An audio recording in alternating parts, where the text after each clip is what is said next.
I've been thinking a lot lately. Where do we go when it all falls apart? Where do we turn when our plan crumbles in our hand like wet sand? And I've been wondering, where do we go when it all falls apart? Because this week for me, it all fell apart.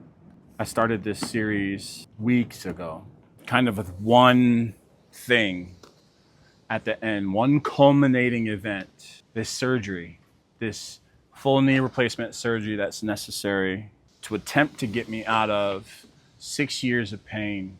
I've been to 15 physical therapy appointments. I've been to every single procedure that was necessary to qualify for the surgery. I've been to the pre-op exam, the examination that proves that you're physically able to endure the type of surgery that I was going to have to endure, and cleared on that and prehabbed, put myself in pain for weeks to get ready for this surgery. And in one email, one line email, the insurance adjuster says, "We are not approving surgery." Crumbled.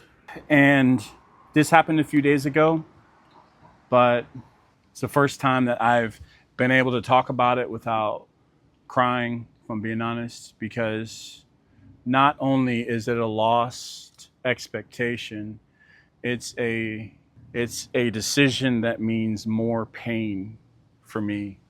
And I've been wrestling with, where do you go when everything falls apart?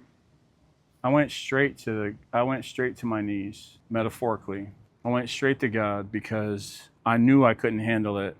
I knew that the grief that this was going to bring me, my family, my friends, people that I invited into a prayer group just the day before. And I'm like, God, why would you have me start a prayer group the day before all this went bad? This was a prayer group intended for a surgical decision or a surgery season.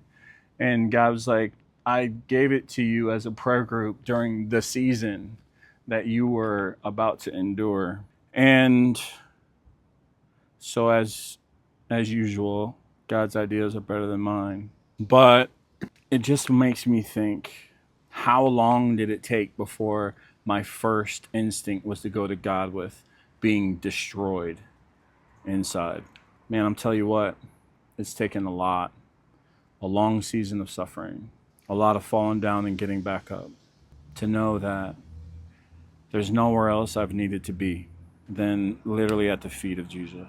And so as we navigate what this new information tells us and this new season looks like, I don't know what it holds. I don't know where it's going.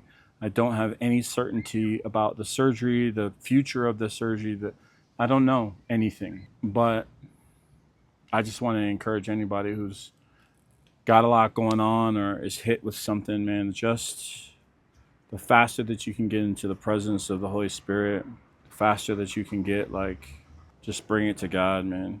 Even if you gotta say, yo, I can't even talk about it right now. I can't process it right now. I just need to get quiet with God. I just would so highly recommend that you do that, because, man, the righteous anger is amazing and it's true and it's upsetting.